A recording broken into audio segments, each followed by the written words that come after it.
art is a manifestation of spiritual through material. Indian artists have always subscribed to this view by sacrificing their individuality to a mixture of traditional and current beliefs of the society.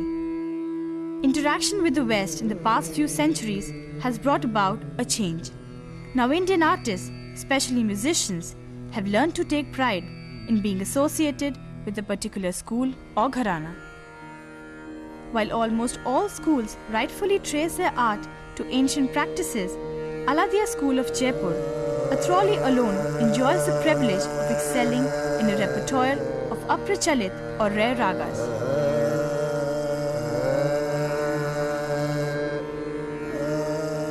Any and every raga sung in its true spirit is complex. There is nothing called simple. Any raga, be it aprachalit or prachalit, even prachalit ragas sung in their true spirit can be complex because of the structure that the musician is trying to weave. Ustad Aladia Khan was actually named Ghulam Ahmad Khan but was called Aladia, which means God's gift. He was born in 1855 in a family of Dhrupad singers who had migrated to Jaipur from Atrauli. He brought the complexity of Dhrupad to Khayal bandishes, which revealed multifaceted splendor of given raga. Settling down in Kolhapur, he taught the likes of Kesarbai Kerkar, Mogubai Kurdekar, besides his sons, Hurji Khan and Manji Khan. Pandit Mallikarjun Mansur and his son Pandit Rajshekhar Mansur have preserved the purity of the bandishes while exploring the intricate note patterns, involuted and complicated boltans, and full-throated akar with sincerity and aplomb. Pandit Rajshekhar Mansur discussed various aspects of rare ragas with Dr. Ragini Trivedi.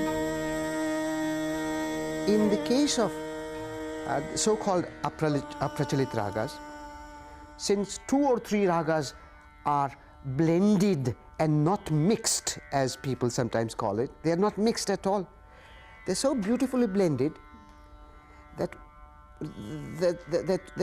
a third raga seems to be born out of this blending.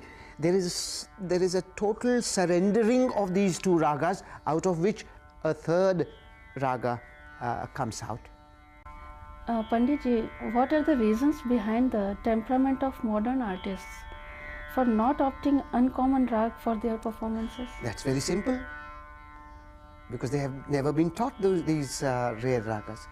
You see, the problem is for the guru to recognize that there has been a huge treasure of ragas which they themselves don't know. Many people make do with the 20, 25 ragas, 30 ragas. A true guru is one who has gone into the depths of this heritage and tried to know what the number of ragas there existed. And so from out of this huge treasure we can find out so many gems. What do you think is reason behind reluctance of this? The reason behind why people do not seem to understand this kind of... That's because they have never been exposed to these ragas. Take a so-called common raga like Puriya. Everybody sings. Right? The audience goes on listening to Puriya. They become so familiar with it, right, that they cannot appreciate an aprachalit raga. What I am trying to say here is aprachalit raga also must be given to the audience so that gradually they will begin to understand these aprachalit ragas. Once they hear it, maybe they don't understand. Second time they hear it, a bit they can understand. Third time, fourth time. If you go on feeding these audiences with aprachalit ragas, naturally they will become familiar with these aprachalit ragas. And you have been roaming all over country and maybe abroad. Yes. And what are your experiences? My experience has always been that I tend to give at least 2 rare ragas in my performances. In fact, many people have been complaining that I don't sing common ragas. It's not that. I have sung common ragas also, but at the same time, I feel it's my duty to lift the standards, the tastes of the audience, and not to sing to the tastes of these audience. Create a new awareness among them. The Sanskrit word raga has umpteen shades of meaning, from love, affection, desire and infatuation to entertainment, pursuit, disposition, poetry and music. In form, it does have a fixed number of permitted and prohibited notes following each other in predefined order. In practice, a musical raga is like a fractal that, despite a well-defined aspect, is neither limiting nor limited. Let us come to the Bilawal. I think Bilawal is a rag which has all the natural notes, Shuddha notes in it. Yet it is considered one of the most difficult rag by musicians. Truly, because why is it that is simply so? because all the notes are stable. There is no Komal version of any raga. It is really difficult to take up a raga which has all pure notes, right? No notes which deviate. It is, from my point of view, a challenging raga. A man who can perform Bilawal with confidence, right, would be able to do well with any other ragas. Bilawal का प्रकार सुनाऊंगा, ठीक है? दो तीन.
This is one.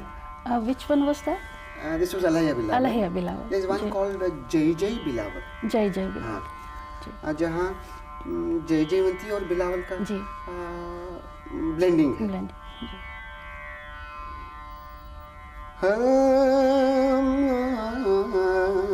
हमारे सूरत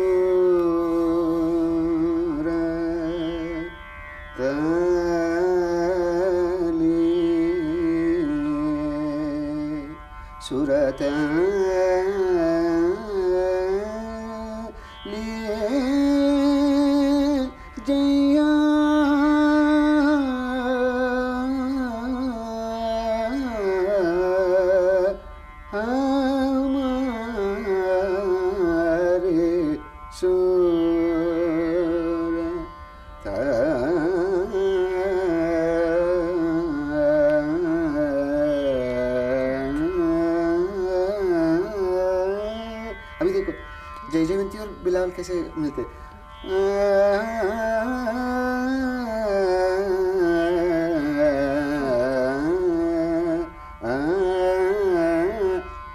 यहाँ से बिलावल के साथ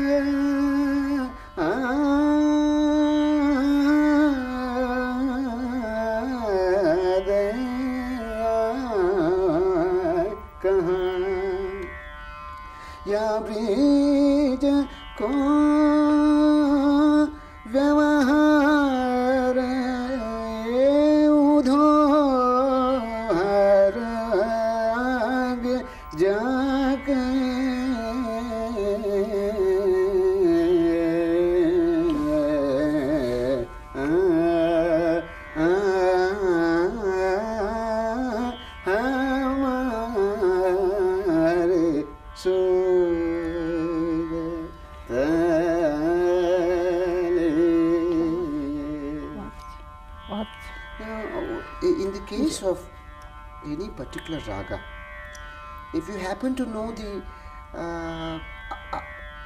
other prakars of that particular raga, then I think you will have a better understanding of the moon, the original raga. For example, Bilawal. If you happen to know Alaya Bilawal, Shukla Bilawal, Yamni Bilawal, Wo Bilawal, तो आपको समझने लगता है, you will come to know what is true Bilawal. What our ancestors have done is to explore the possibilities of a raga in terms of knowing the prakars of raga.